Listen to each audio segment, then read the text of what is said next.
Here's how some business owners are sabotaging their own businesses. Today I want to talk about something that has been bothering me for a while. And honestly, it's something I've experienced over and over again. Some business owners, especially small business owners, are spoiling their own businesses with their own hands. Now, before you come for me, I'm not saying all of them. There are amazing small business owners out there doing an incredible job, but far too many are making avoidable mistakes that are costing them customers like me. And honestly, damaging the reputation of small businesses in general. Let me give you a few examples straight from my personal experience. You reach out to a business on Instagram or WhatsApp to make inquiries, and they take forever to respond. Like, hello, I'm trying to give you my money. At least acknowledge the message. And when they finally reply, it's usually some vague one-line response that leaves you with more questions than answers. No enthusiasm, no details, no sense of urgency. Then there's the desperation in the marketing. I've seen posts where business owners are literally begging, please patronize me so I can eat today. I mean, I get it. Times are hard. And I also understand that it's usually just vibes, nothing serious. But that kind of marketing doesn't inspire confidence. People want to know what you're offering, not just what you'll gain if they buy from you. Focus on your value, not your lack.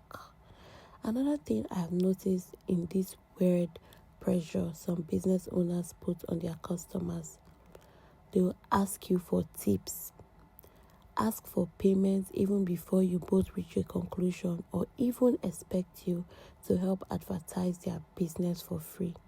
Post my flyer, tag me, refer me, put this on your status.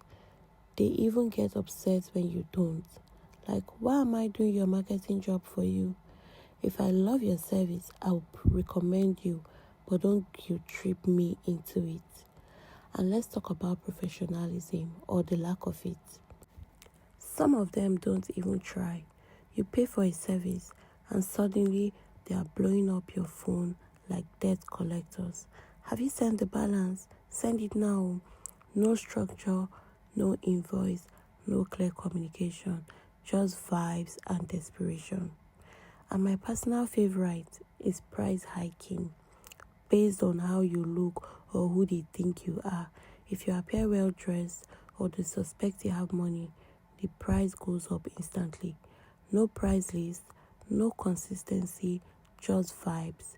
It's almost like they see customers as prey instead of partners. These habits are hurting their businesses more than they realize, because one thing I've learned as a customer is that I don't return to places where I don't feel valued.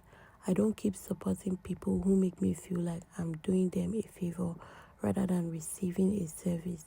So before you start wondering why people, especially those close to you, would rather patronize famous and thriving businesses, ensure you're right on track.